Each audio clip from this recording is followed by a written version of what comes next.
Hey dear students, welcome back to lecture 5 of our chapter 1 that is significant contemporary rights of citizens, जहाँ पर आज हम एक बहुत ही इम्पॉर्टेंट लॉ पढ़ने वाले हैं। डेफिनेटली आपने लॉ तो जो है वो बच्चों पढ़ा ही होगा, आप लोगों को बिजनेस लॉ रह चुका है अपने, चाहे हम बीकॉम की बात करें, बीएमएस की बात करें, बिजनेस लॉ हम पढ़ चुके हैं। अब कहीं ना कहीं कुछ लॉ है जो हम भूल जाते हैं, हमको याद रखना ज़रूरी है, इसीलिए हम एक क्विक रिविजन जो है इसके ऊपर करेंगे। बच्चों ये जो इम्पॉर्टेंट प्रोविजंस हैं हमारे यहाँ पर, इम्पॉर्टेंट लॉज जो है कंज्यूमर के प्रोटेक्शन के लिए बने हुए हैं। अब कंज्यूमर प्रोटेक्शन एक्ट कौन से ईयर में आया? 1986 में आया है। कंज्यूमर प्रोटेक्शन एक्ट को रिवाइज करके 2019 में फिर से अमेंडमेंट आए हैं, जिसको हम कंज्यूमर प्रोटेक्शन बिल भी कहते हैं, जो पास हुआ था 2019 में। लेकिन बच्चों कहीं ना कहीं इसके पहले क्या ऐसे कोई लॉ थे, क्या ऐसे कोई कानून थे हमारे कंज्यूमर के प्रोटेक्शन के लिए? बस इसी को समझने के लिए हम कुछ लॉज के बारे में पढ़ेंगे। ज़्यादा नहीं होगा ये डिटेल में, हम एक एक लेक्चर में एक एक लॉ को कवर करेंगे ताकि आप एक quick revision exam point of view से कर सकें।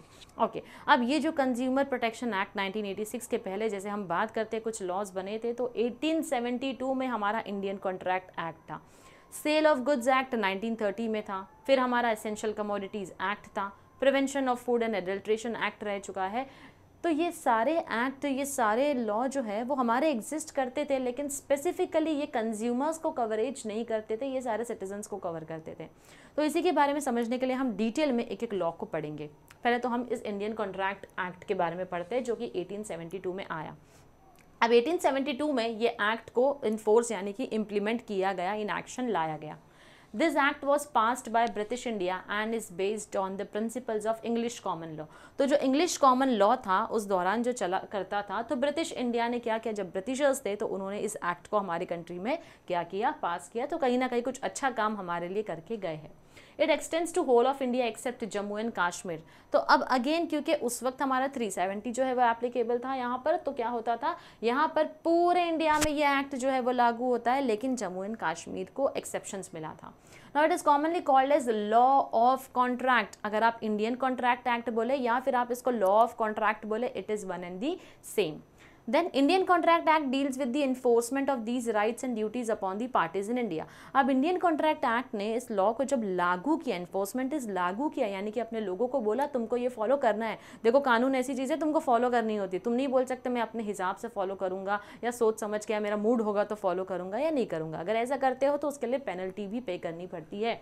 तो इंडियन कॉन्ट्रैक्ट एक्ट जो है वो अपने कुछ ड्यूटीज़, अपने कुछ राइट्स जो है जो उसने हमारे ऊपर लागू किया है। किसके ऊपर? पार्टीज़ पे। अब कौन सी पार्टीज़ है? वो पार्टीज जो कॉन्ट्रैक्ट में एंटर होती है, जो अग्रीमेंट में एंटर होती है, उसको हम बुलाते हैं वो पार्टीज बेसिकली जो इस कॉन्ट्रैक्ट या एग्रीमेंट के अंदर एंटर होती है। ओके, तो उनके ऊपर ये अनिवार्य हो जाता है कुछ राइट्स एंड ड्यूटीज़ को फॉलो करना।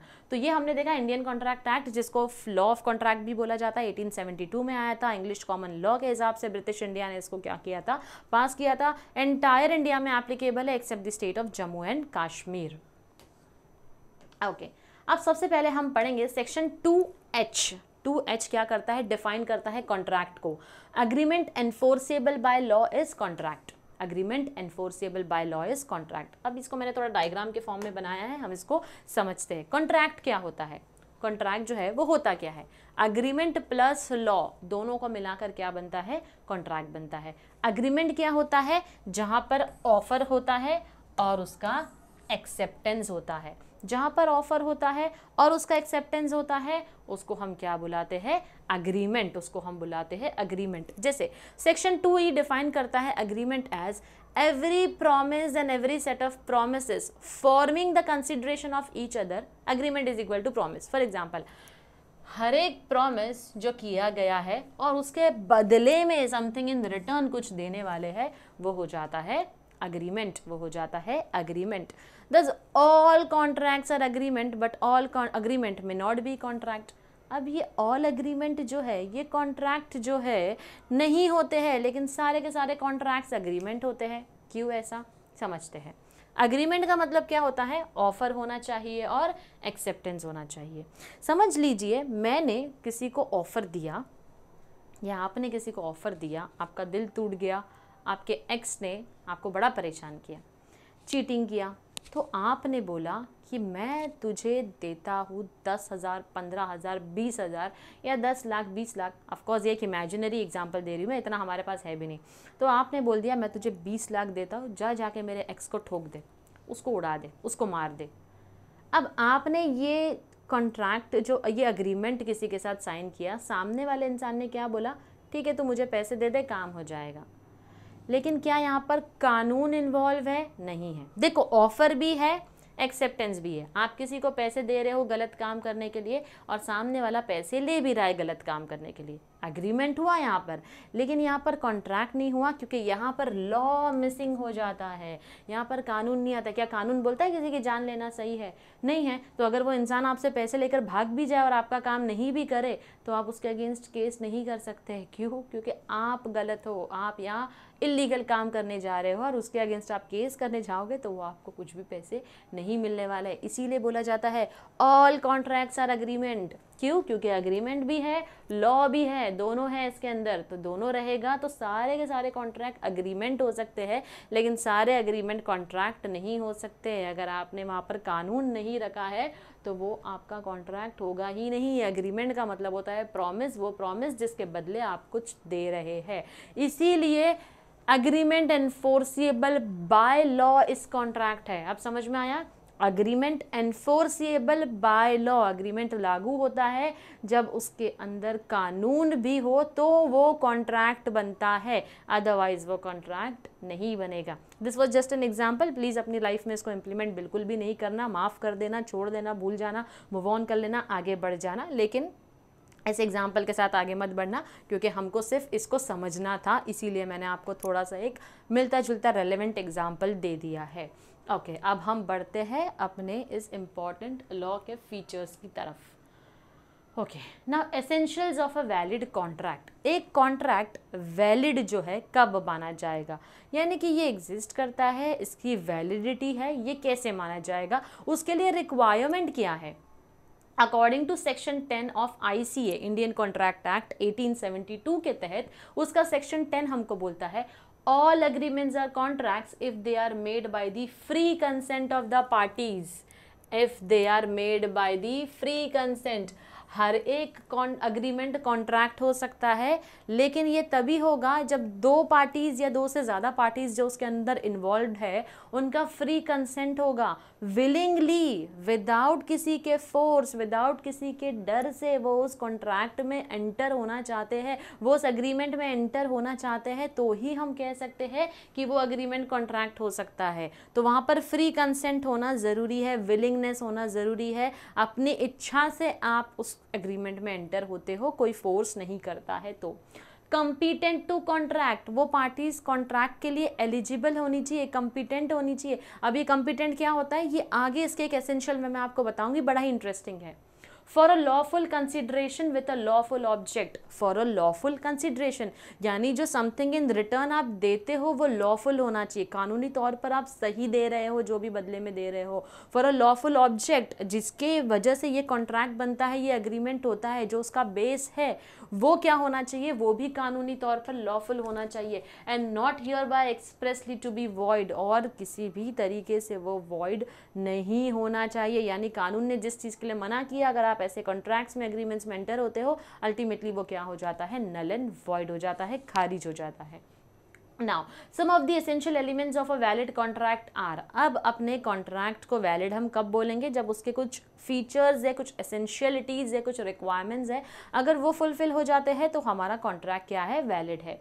Now there must be at least 2 parties to enter a contract. अब कॉन्ट्रैक्ट में एंटर होने के लिए 2 पार्टीज का होना ज़रूरी है। मैं खुद अपने ही साथ कॉन्ट्रैक्ट में एंटर हो सकती हूँ क्या? नहीं हो सकती हूँ। तो 2 पार्टीज का होना यहाँ पर ज़रूरी है। अब वो 2 पार्टीज कौन हो सकते हैं? या तो वो नेचुरल पर्सन के साथ आप एंटर हो रहे हो, या तो फिर आप एक आर्टिफिशियल पर्सन के साथ एंटर होते हो। जैसे कि फॉर एग्जाम्पल अगर मैं यहाँ पर बात करूँ, आई एम नाज़नीन, ओके, मैं एक पार्टी है, पार्टी एस के साथ कॉन्ट्रैक्ट में एंटर होती हूँ। ही इज़ अ पर्सन, एक नेचुरल पर्सन है वो। तो अगर मैं इनके साथ पार्टी में इनके साथ कॉन्ट्रैक्ट में एंटर होती हूँ, अग्रीमेंट करती हूँ, तो यहाँ पर 2 नेचुरल पर्सन के बीच में क्या हो रहा है, यहाँ पर 2 नेचुरल पर्सन के बीच में क्या हो रहा है, अग्रीमेंट हो रहा है। अब अगर ये जो मैं नेचुरल पर्सन हूँ, ठीक है, human being, natural person, okay, अब यहाँ पर अगर मैं किसी कंपनी के साथ में समझ लो इनका नाम है सुप्रीम लग्जरी कार, ओके, अगर ये एक कंपनी है, एक ऑर्गेनाइजेशन है जिसके साथ में मैं एंटर होती हूँ, तो I can enter in a contract with an artificial person. Artificial person हम किसको बुलाते हैं? ऑर्गेनाइजेशन को बुलाते हैं। तो या तो पार्टी में एंटर होने, या तो कॉन्ट्रैक्ट में, एग्रीमेंट में एंटर होने के लिए सामने वाली पार्टी एक नेचुरल पर्सन होनी चाहिए, या तो वो एक आर्टिफिशियल पर्सन यानी कि ऑर्गेनाइजेशन होनी चाहिए, तभी भी हमारा जो अग्रीमेंट है, हमारा जो कॉन्ट्रैक्ट है वो वैलिड होता है। समझ में आया? दो पार्टीज या दो से ज़्यादा पार्टीज होनी चाहिए। अब ये जो दो पार्टीज है ये नेचुरल पर्सन भी हो सकते हैं, यानी कि दोनों ह्यूमन बींग्स के बीच में भी अग्रीमेंट या कॉन्ट्रैक्ट हो सकता है, या तो फिर आर्टिफिशियल पर्सन यानी कि एक ह्यूमन बींग दूसरा ऑर्गेनाइजेशन, एक ऑर्गेनाइजेशन दूसरा ऑर्गेनाइजेशन, तो भी ये कॉन्ट्रैक्ट एसेंशियल, मतलब ये आपका वैलिड होता है, ये उसकी एसेंशियल रिक्वायरमेंट है। नाउ अब इसकी जो फर्दर रिक्वायरमेंट है वो हमको क्या बुलाती है? Proper offer and acceptance. Proper offer and acceptance, जैसे कि मैंने कहा ना, जाकर किसी को मार दो, तो ये आप ऑफर दे रहे हो लेकिन यहाँ पर कानून नहीं है, ये अनलॉफुल हो जाता है। तो जहाँ कानून होगा वहीं पर आप क्या करेंगे? वहीं पर आप ऑफर और एक्सेप्टेंस अपना दे सकते हैं। No there must be an agreement based on a lawful offer made by a person to another. आपने जो ऑफर दिया कानूनी तौर पर सही है, उसमें कोई कमी नहीं है, कोई भी इलीगल काम आप नहीं कर रहे हैं, लॉफुल ऑफर दे रहे हो, और उसका एक्सेप्टेंस भी लॉफुली होना चाहिए, जो दूसरा इंसान आपका वो ऑफर एक्सेप्ट करता है। सेक्शन 3 से लेकर सेक्शन 9 जो है इंडियन कॉन्ट्रैक्ट एक्ट 1872 का, it lays down the rules for making valid acceptance. एक एक्सेप्टेंस वैलिड कब होगा उसके लिए अगर आपको डिटेल में पढ़ना है तो इंडियन कॉन्ट्रैक्ट एक्ट का सेक्शन 3 से लेकर सेक्शन 9 के अंदर डिटेल में दिया है, आप पढ़ सकते हैं। एक वैलिड एक्सेप्टेंस क्या होता है वो डिटेल में हमको समझ में आएगा। ओके, सेकेंड आता है हमारा लॉफुल कंसिडरेशन। जैसे मैंने बोला कंसिडरेशन का मतलब होता है समथिंग इन रिटर्न, वो समथिंग इन रिटर्न भी क्या होना चाहिए? लॉफुल होना चाहिए। An agreement to form a valid contract should be supported by consideration. एक एग्रीमेंट को अगर वैलिड कॉन्ट्रैक्ट बनाना है हमको, तो उसके लिए कंसिडरेशन ज़रूरी है। वो कंसिडरेशन जो समथिंग इन रिटर्न है वो कैश में हो सकता है, वो काइंड में हो सकता है, या फिर एन एक्ट और एब्सटिनेंस। एन एक्ट और एब्सटिनेंस। एब्सटिनेंस का मतलब होता है कि आपने बोला, आपने एक्सेप्ट कर लिया कि ठीक है मैं ये गलत काम नहीं करूँगी, या अपने आप को किसी काम से आप रिफ्रेन करने की कोशिश करते हो। रिफ्रेन का मतलब होता है किसी गलत चीज़ से बचा रहे हो खुद को, तो वो भी इसके अंदर एप्लीकेबल होता है, तो भी आपका कॉन्ट्रैक्ट जो है वो वैलिड होगा। एन एक्ट या तो वो कैश में होना चाहिए या काइंड में होना चाहिए। एक एक्ट या एब्सटिनेंस, अगर आप कोई गलत चीज़ से खुद को रोक रहे हो, कोई गलत चीज़ से खुद को रोकते हो, तो भी वो आपके प्रॉपर वैलिड कॉन्ट्रैक्ट का हिस्सा होता है। It can be past, present और फ्यूचर। वो कंसिडरेशन प्रेजेंट या फ्यूचर के लिए भी हो सकता है, पास्ट का भी हो सकता है। However consideration should be real and lawful. लेकिन कंसिडरेशन रियल होना चाहिए, ओरिजिनल होना चाहिए, रियलिटी चेक होनी चाहिए उसकी, और वो लॉफुल भी होना ज़रूरी है। असल में वो एग्जिस्ट करना चाहिए जो कंसिडरेशन आप दे रहे हैं, जो समथिंग आप इन रिटर्न दे रहे हैं। ओके, अब जैसे मैंने आपको बोला था इंटरेस्टिंग आएगा ना, ये कॉम्पिटेंट पार्टी का मतलब क्या होता है। अब competent party, to make a contract valid the contracting parties must be competent to enter into a contract. जो पार्टीज एंटर हो रही है वो कॉम्पिटेंट होनी चाहिए कॉन्ट्रैक्ट के अंदर आने के लिए। Now according to section 11 of the contract act, a person is considered to be competent to enter into a contract if he satisfies the following criteria. कुछ क्राइटेरिया है, अगर वो सेटिस्फाई करते हैं तो डेफिनेटली आप उस पार्टी के, आप जो कॉन्ट्रैक्ट में एंटर हो रहे हो वो वैलिड हो जाता है। तो वो क्राइटेरिया अगर हम सेटिस्फाई वाला देखें, ठीक है, सेटिस्फाई वाला देखें, तो वो क्या होता है जो कंप्लीटली इसका अपोजिट है। Person is called as incompetent if, यानी कि इनकम्पिटेंट हम किसको बुलाएंगे? If the person is a minor. अगर 18 साल के नीचे, 18 साल के नीचे का व्यक्ति है, व्यक्ति man, women, transgender, other gender सब आ गए इसके अंदर, ठीक है। 18 साल से नीचे अगर वो इंडिविजुअल है जिसके साथ आप कॉन्ट्रैक्ट में एंटर हो रहे हैं तो वो कॉन्ट्रैक्ट जो है वो आपका वैलिड नहीं होगा, क्योंकि वो इनकम्पिटेंट पार्टी के अंदर काउंट होगा। लॉ हमको क्या बोलता है, कॉन्ट्रैक्ट की इस क्राइटेरिया को सेटिस्फाई करने के लिए कॉम्पिटेंट पार्टी जो है वो सबसे पहले कोई मेजर ही होनी चाहिए, मेजर होनी चाहिए यानी 18 ईयर्स प्लस होनी चाहिए। सेकंड बोलता है हमको इनकम्पिटेंट पार्टी में the person is of unsound mind, ढीला है थोड़ा स्क्रू, अनसाउंड माइंड में काउंट होगा। ड्रंकर्ड है, बेवड़ा है, पिया हुआ है, अनसाउंड माइंड में काउंट होगा। ऐसा कोई भी इंसान जो अपने होश व हवास में नहीं होगा वो अनसाउंड माइंड में होगा। तो दूसरी रिक्वायरमेंट हमको बोलती है मेजर होना चाहिए and the person the party has to be of sound mind, the person और the party has to be of sound mind. तीसरी इनकम्पिटेंट पार्टी में कौन आएगा, एलाइन एनिमी। एलाइन एनिमी क्या होता है, जो हमारे देश के दुश्मन हैं, डेफिनेटली वो हमारे भी दुश्मन हो गए, है ना। तो देश के दुश्मनों के साथ आप किसी कॉन्ट्रैक्ट में एंटर नहीं होंगे, देश के दुश्मनों के साथ आप किसी भी तरीके का कॉन्ट्रैक्ट साइन नहीं करेंगे, वो अलाइन एनिमी होती है। कॉन्विक्स होती है जिसकी अगेंस्ट कोई ट्रायल्स चल रहे हैं, कन्विक्शन में है, केस चल रहा है, कोई गुनहगार है, आप उसके साथ एंटर नहीं होगे। और आता है आपका इंसॉल्वेंट, जो बेचारा पूरी तरीके से कंगाल हो चुका है, उसके पास कुछ नहीं है, तो आप उनके साथ कॉन्ट्रैक्ट में एंटर नहीं होंगे।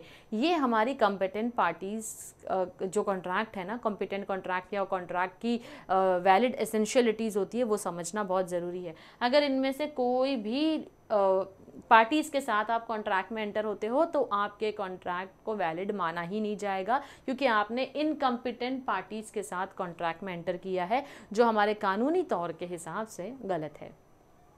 Okay, next is free consent. Now there must be free and genuine consent of the parties to the contract. Now as I said, free consent का मतलब होता है अगर दो लोग पार्टी में एंटर होते हैं, सॉरी कॉन्ट्रैक्ट में एंटर होते हैं ये दोनों पार्टीज, तो यहाँ पर बहुत ही ज़रूरी है आउट ऑफ फ्री विल होना चाहिए। फ्री विल यानी कि विलिंगली आने चाहिए उस कॉन्ट्रैक्ट के अंदर। तो यहाँ पर फ्री और जेन्युइन कंसेंट होना चाहिए।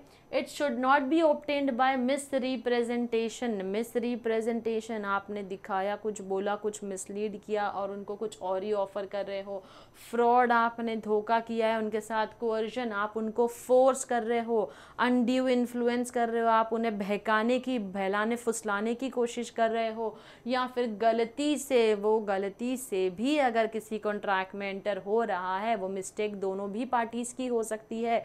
तो अगर मिस्टेक के साथ वो उस कॉन्ट्रैक्ट में एंटर होता है, ऐसे टाइम पर आपके कॉन्ट्रैक्ट कंप्लीटली इनवैलिड हो जाते हैं, क्योंकि वो फ्री कंसेंट के अंदर काउंट नहीं होता है। हो सकता है आपको किसी कानून का नॉलेज ही ना हो और आप उस कॉन्ट्रैक्ट में एंटर होते हो, ना आपको नॉलेज है ना अदर पार्टी का नॉलेज है, तो वो आपके मिस्टेक में काउंट होती है। तो वो फ्री कंसेंट, वो आपके वैलिड कॉन्ट्रैक्ट का हिस्सा नहीं होता है। नाउ सेक्शन 13 जो है इंडियन कॉन्ट्रैक्ट एक्ट का, it states two or more persons are said to be consented when they agree upon the same thing in the same sense। जब दोनों ही पार्टीज सेम चीज़ों को सेम सेंस में लेती है, यानी कि ना आप गलत समझ रहे हो ना मैं। For example, I have 4 to 5 cars with me. मैंने आपको बोला कि मुझे अपनी कार जो है वो आपको सेल करनी है। अब आप अग्री हो गए, ऑफ़र दिया मैंने, आपने एक्सेप्ट कर लिया, लेकिन सेम थिंग सेम सेंस हमको क्या बोलता है, फ्री कंसेंट कैसा होगा। आप सोच रहे थे मुझे येलो वाली कार मिलने वाली है, लेकिन मैं आपको अपनी रेड वाली कार सेल कर रही हूँ। तो मैंने जो सोचा है और आपके जो माइंड में है वो दोनों कंप्लीट अलग चीज़ें हैं, राइट। तो फ्री कंसेंट क्या होगा, अभी मैंने रेड कार आपको दी, आपने मुझे पैसे दे दिए और मैंने रेड कार की डिलीवरी दे दी, तो आपको पसंद आएगा? नहीं पसंद आएगा। वो फ्री कंसेंट तो हुआ ही नहीं ना हमारा। फ्री कंसेंट कब होगा, जब दोनों लोग, दोनों पार्टीज मिलकर सेम थिंग को सेम सेंस में परसीव करेंगे। जैसे मैंने कहा, अगर मैं आपको बोल रही हूँ मुझे अपनी एक कार को बेचना है, तो मुझे स्पेसिफाई करना है मुझे कौन सी कार को बेचना है। हो सकता है मेरे पास 3 रेड कार हो, 2 येलो कार हो, तो तीनों में से कौन सी वाली रेड कार, कौन सा वाला मॉडल, क्या फीचर्स है, हर एक चीज़ मैं आपको बता रही हूँ, आप उसको समझ रहे हो और फिर आप उसको एक्सेप्ट करते हो, वो जाकर आपका फ्री कंसेंट होता है। नेक्स्ट आता है lawful object and agreement. The object of the agreement must not be illegal और अनलॉफुल। जैसे मैंने आपको एग्जांपल दिया था ना, हम लोग एग्रीमेंट में क्या कर रहे हैं, एंटर हो रहे हैं, कैसा, जाओ किसी को मार दो, तो वो जो ऑब्जेक्ट है किसी को मार देना वो अनलॉफुल है ना। मैं आपको पैसे दे रही हूँ, आप बदले में मेरे लिए काम कर रहे हो, लेकिन वो काम क्या है, अनलॉफुल है, तो जो ऑब्जेक्ट है वही अनलॉफुल हो गया, तो कॉन्ट्रैक्ट कैसे वैलिड होगा हमारा। The object of the agreement must not be illegal और unlawful. For instance an agreement for smuggling activities can not be called as a valid contract. भले मैं आपको कितना भी पैसा दे दूँ, लेकिन अगर वो एक्टिविटी, वो जो ऑब्जेक्ट है जो आप काम कर रहे हो मेन, अगर वो स्मगलिंग एक्टिविटीज़ है जो कि इलीगल या अनलॉफुल है, तो ऐसे में हमारा कॉन्ट्रैक्ट इनवैलिड हो जाएगा। Then agreement must not be declared void और इलीगल। अग्रीमेंट को वॉइड या इलीगल नहीं बुलाया जा सकता है। Agreement which has been expressly declared void और illegal by law are not enforceable at law. जिसको कानून ने ऑलरेडी बोल दिया है कि ऐसे अगर कोई एग्रीमेंट बनता है तो उसको खारिज किया जाएगा, वो इलीगल होगा, तो ऐसे में आप किसी भी एग्रीमेंट को फोर्सफुली लागू नहीं कर सकते हो। Hence they do not constitute a valid contract. और इसीलिए क्योंकि कानून ने ही मना किया तो आप उस एग्रीमेंट में एंटर नहीं हो सकते हो, तो वो एक वैलिड कॉन्ट्रैक्ट नहीं बनता है। Void agreements are not enforceable by law as they are oppose to public policy like agreements in restraint of trade और इन रिस्ट्रेंट ऑफ मैरिज। तो कुछ एग्रीमेंट जिसको वॉइड बुलाया जाता है, खारिज कर दिया जाएगा, जैसे कि इन रिस्ट्रेंट ऑफ मैरिज हस्बैंड और वाइफ का रिश्ता है, एक सोशल रिलेशनशिप है जो दोनों ने फॉर्म किया है मिलकर आपसी सहमति से। तो कल उठकर इनके जो झगड़े होते हैं, ये आप जाकर कानून को उसके लिए बिल्कुल भी नहीं बोल सकते हो, किसी तरीके की कंप्लेंट उनसे नहीं कर सकते हो। वो आपको प्रॉपर कोर्ट में जाकर, अगर डाइवोर्स लेना है अगर, तो वो एक कोर्ट का सिस्टम होता है जो आपको फॉलो करना होगा। लेकिन अगर हस्बैंड ने आपको पैसे नहीं दिया या फिर आपको कुछ बोला या कुछ सुना है, तो उसके लिए आप छोटी छोटी चीज़ों के लिए वहाँ जाकर उनकी कंप्लेंट जो है वो नहीं करते हो। ऐसे में वो अग्रीमेंट्स आपके वॉइड हो जाते हैं। Unless and until it includes a crime, it includes a violence, आप वो कंप्लेंट वहाँ नहीं ले जा सकते हो।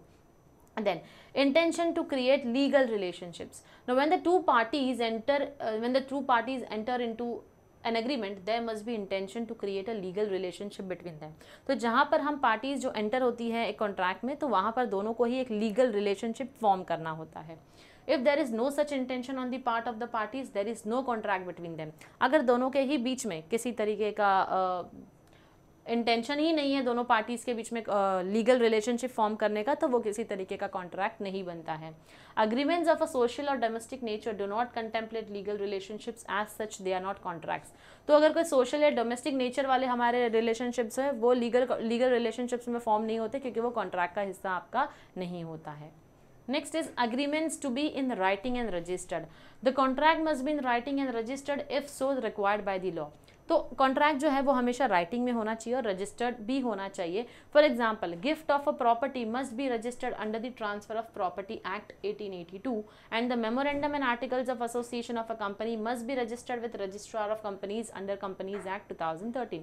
अगर आपने कोई प्रॉपर्टी किसी को गिफ्ट की है, तो वो आपको क्या करना होगा, रजिस्टर करवाना होगा उसको ट्रांसफर ऑफ प्रॉपर्टी एक्ट 1882 में, कि हाँ भाई मैंने ये प्रॉपर्टी उसको गिफ्ट की है, उसके नाम कर दी है, तो आप उसका प्रॉपर एक अग्रीमेंट जो है वो बना रहे हैं। सिमिलरली कंपनी का मेमोरेंडम ऑफ एसोसिएशन बनता है, आर्टिकल्स ऑफ एसोसिएशन बनता है, ये कंपनीज एक्ट 2013 के तहत आपको क्या करना पड़ता है, रजिस्टर करवाना पड़ता है। तो जो भी आपके अग्रीमेंट्स होते हैं वो राइटिंग में भी होने चाहिए और उनका रजिस्ट्रेशन भी कंपलसरी है।